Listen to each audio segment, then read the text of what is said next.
तो आज की जो कहानी है वो देखने वाले हैं हम लोग भूमंडलीकरण विश्व पर।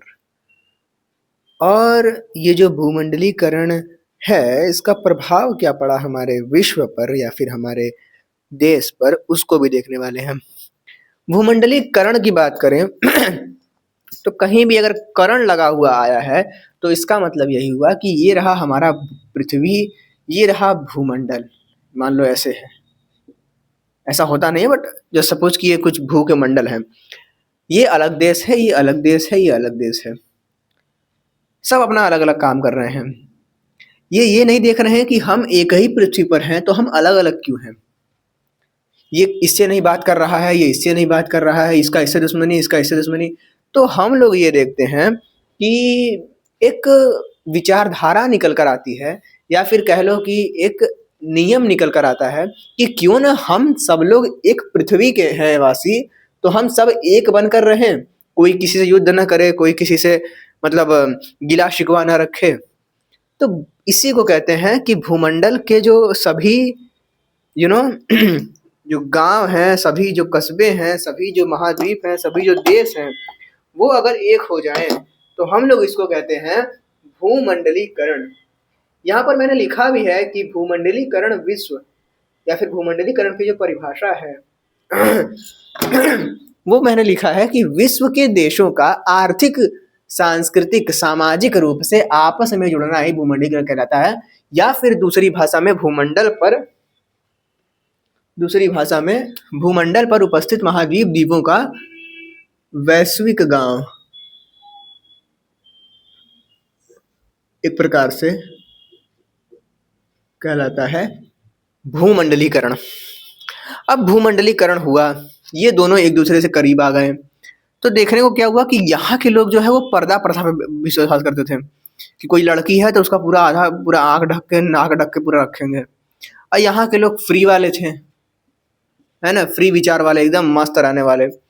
अब यहाँ पर आर्थिक और सांस्कृतिक रूप से जब आदान प्रदान शुरू हुआ, या फिर सीधे सीधे कह लो कि यहाँ की अर्थव्यवस्था इससे जुड़ गई, यहाँ के लोग यहाँ पर जाके सामान खरीदने लगे, यहाँ के लोग यहाँ पर आके सामान खरीदने लगे, तो इससे हुआ क्या कि यहाँ की संस्कृति में प्रभाव पड़ा। हम लोग देखते हैं आज के इस वीडियो में कि किस प्रकार से हमारे समाज पर प्रभाव पड़ता है इस भूमंडलीकरण का संस्कृति पर प्रभाव। हम लोग देख रहे हैं कि भैया जो है अब पर्दा प्रथा ये भी खत्म होने वाला है धीरे धीरे। मतलब खत्म हुआ नहीं है बट समझ लो कम हुआ है, कम हुआ। हम लोग देखेंगे कि यहाँ पर मान लो कि फास्ट फूड लोग खाते हैं, तो यहाँ भी अगर फास्ट फूड का जो है वो चलन बढ़ने लगेगा, यहाँ भी मोमो खाने लगेंगे सब। यहाँ के लोग पहले बहुत शिक्षित नहीं थे, एजुकेशन नहीं था, और यहाँ पर बहुत एजुकेशन था। तो जब आर्थिक रूप से जब यहाँ पर बाजार जब एक दूसरे जुड़ा, तो एजुकेशन का भी आदान प्रदान होना शुरू हो गया। तो कुल मिला जुला कर देखते हैं कि परिवर्तन तो हो रहा है, परंतु उस परिवर्तन का हमारे भारतीय समाज पर क्या असर पड़ रहा है, इसको हम लोग देखने वाले हैं इस वीडियो में। चलो भाई शुरू करते हैं। कुछ प्रभाव तो हमें खुद पता है। पहला प्रभाव तो यही हुआ है कि मतलब जो रूढ़िवादिता है वो कम हुई है। हम लोग बहुत रूढ़िवादी लोग थे। अभी के समय जिस प्रकार से जो प्रगति है वो हो रही है, हम लोग देख रहे हैं कि रूढ़िवादिता जो है वो बहुत कम हुई है लोगों में। भूत प्रेत न जाने क्या क्या चल रहा था पहले, इन सब पर काफी जो है गिरावट देखने को मिली है। सबसे पहले बात करें तो हम लोग देखते हैं भारत में बड़े स्तर पर भाषाई परिवर्तन देखने को मिला। हम ये देखते हैं कि इसके आने के बाद भूमंडलीकरण हमारा कब हुआ। भूमंडलीकरण हम लोग पहले जो भारत देश है ना वो अलग था, उसको मैंने बताया है। भारत इस तरीके से मान लो जब क्या कहते हैं पाकिस्तान एक ही में, जब हमारा भारत आज़ाद हुआ तो ये पाकिस्तान अलग हो गया, हमारा ये अलग। ये अन्य देशों के साथ, यूएसए के साथ, ब्राजील के साथ व्यापार पर नहीं करता था। सन 1990 के दशक के टाइम, दशक नहीं 1990 के बाद हम लोग देखते हैं कि हमारा जो है वो वैश्वीकरण होता है। हमारे जो सरकार है वो अनुमति दे देती है बाहर के लोगों को अपने यहाँ व्यापार करने के लिए। तो काफ़ी परिवर्तन देखने को मिलता है। उस परिवर्तन में हम लोग देखते हैं कि भाषाई परिवर्तन देखने को मिला। इस कदर परिवर्तन देखने को मिला कि हम लोग अब देख सकते हैं कि हमारे यहाँ एक तो इंग्लिश लैंग्वेज है, हिंदी है और अन्य है। अगर किसी को अन्य भाषा आती है तो एकदम बेकार है, किसी को हिंदी आती है सही से तो एकदम ठीक है, और किसी को इंग्लिश आती है तो वो तो अरे बाप रे बहुत बड़ा आदमी, बहुत बड़ा आदमी है। तो ये हम लोग देखते हैं कि इंग्लिश जो है वो एक तरीके से एजुकेशनल लैंग्वेज सी बन गई है कि जिसको इंग्लिश आती है वो एजुकेटेड है, जिसको इंग्लिश नहीं आती है वो अनएजुकेटेड है। हिंदी की बात करें तो हिंदी भी बहुत सारे लोगों को नहीं आती है, तो वो अपने अन्य भाषा में बात करते हैं, बंगाली, तमिल। तो ज़रूरी थोड़ी है कि तमिल हो और बंगाली हो तो उसको केवल बंगाली ही आ रहा है तो वो गधा है वो। ये जो है आधार नहीं हो सकता है, भाषा आधार नहीं हो सकता है किसी प्रकार के शैक्षिक उपलब्धता का, शैक्षिक मापदंड का। खैर आगे बढ़ते हैं। हम लोग देखते हैं कि इंग्लिश पढ़ने वाले को ज़्यादा भाव मिलता है, तो वही हम लोग को देखने को मिला है कि भाषाई परिवर्तन देखने को मिलता है। उसके बाद हम लोग ये भी देखते हैं कि जब ये दोनों मिले तो यहाँ पर हम लोग देखते हैं फास्ट फूड मिलता है ना। यूएसए, चाइना ले लो, नूडल्स, इतना गंदा मैं लिख रहा हूँ क्या बताऊँ, मेरे को आ रहा है नींद। खैर इस तरीके से कहानी है, फिर से बनाऊंगा। लो भैया, तो कहानी कुछ इस प्रकार है कि दो देश आपस में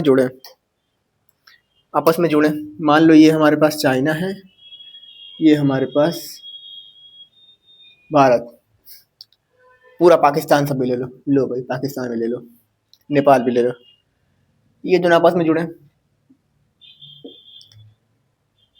तो हुआ क्या, खान पान व्यवस्था में परिवर्तन और पारंपरिक क्षेत्रीय खान पान में संस्कृति के स्थान पर जंक फूड को बढ़ावा देखने को मिला। जंक फूड या बोले तो फास्ट फूड है ना, फास्ट फूड को बढ़ावा देखने को मिला। चाउमीन, बर्गर, पिज्जा, ये सब खतरनाक तरीके से जो है बढ़ा। किसके बाद, भूमंडलीकरण होने के बाद। आगे हम लोग देखते हैं पहनावे में परिवर्तन देखने को मिला। यहाँ के लोग पहले धोती कुर्ता पहनते थे, यहाँ संस्कृति यहाँ पर आई, यहाँ के लोग जीन्स पहनने लगे। संस्कृति यहाँ भी आई, यहाँ के लोग कुर्ता पहनने लगे, परंतु यहाँ के लोग कुर्ता कम पहनते थे, यहाँ पर जीन्स ज़्यादा चलता था।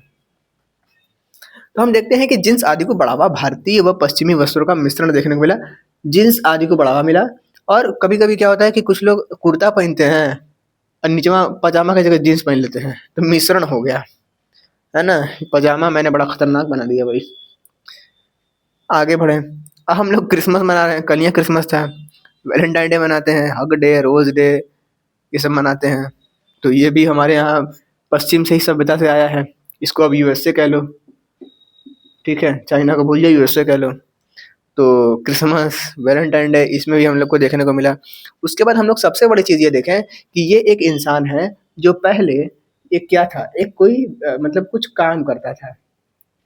अब ये काम नहीं कर रहा है, इस काम में इसका काम हो गया है खरीदारी करना। खरीदारी कैसे, big billion days, Amazon sale, Diwali offer. इसके पास सामान है फिर भी ये यहाँ सामान लेगा, क्यों, क्योंकि सस्ता मिल रहा है ना, तो ले लो। तो ये सब जो हैं, ये सब इसको क्या बना रहे हैं, एक उपभोक्ता बना रहे हैं। और ये सब कंपनी कहाँ की हैं, यूएसए, पश्चिम की हैं, कनाडा।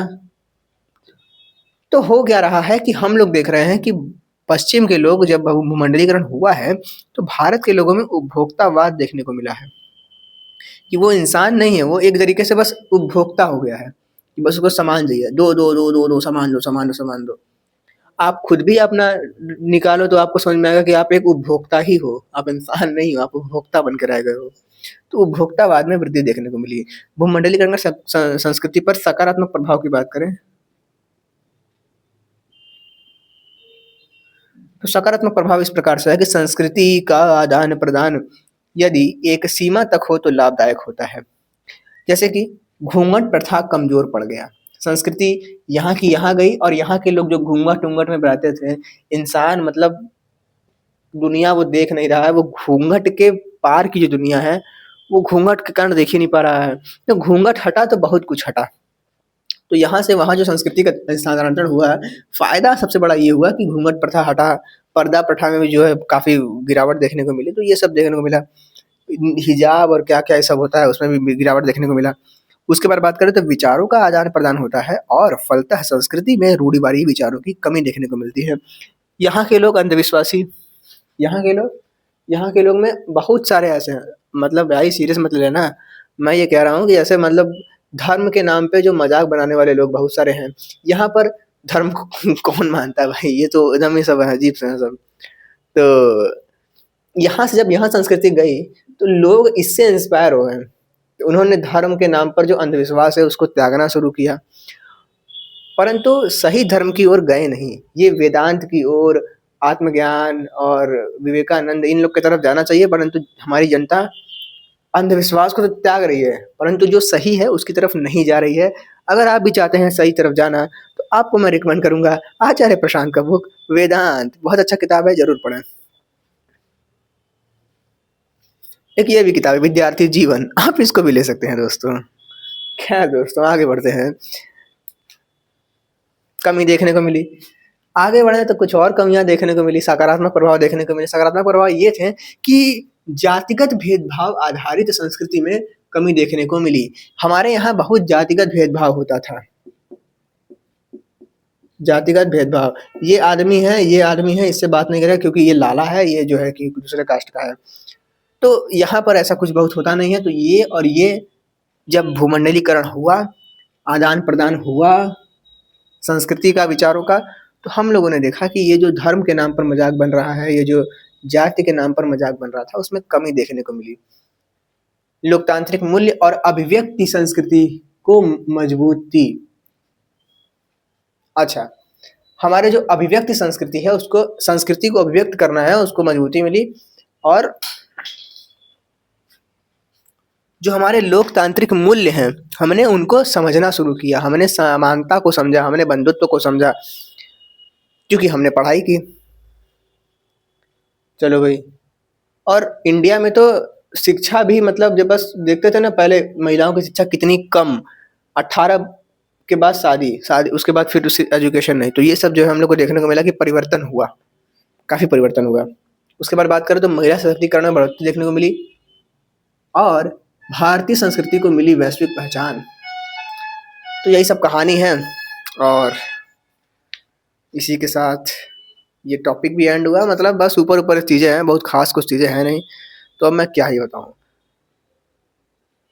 बस यही थी और क्या नहीं भाई, मतलब चलो ठीक है, बाय।